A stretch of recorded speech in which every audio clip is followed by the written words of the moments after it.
সাংবাদিক ইমরান হাসান সোহেলের সঙ্গে পটুয়াখালীর বাউফল উপজেলার ইউএনওর ঔদ্ধত্যপূর্ণ আচরণের প্রতিবাদ ও তার অপসারণের দাবিতে মানববন্ধন হয়েছে।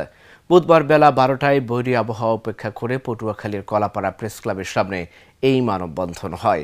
এ সময় বক্তব্য দেন কলাপাড়া প্রেস ক্লাবের সভাপতি হুমায়ুন কবির, সাধারণ সম্পাদক মোশাররফ হোসেন মিন্টু সহ উপজেলায় কর্মরত গণমাধ্যম কর্মীরা।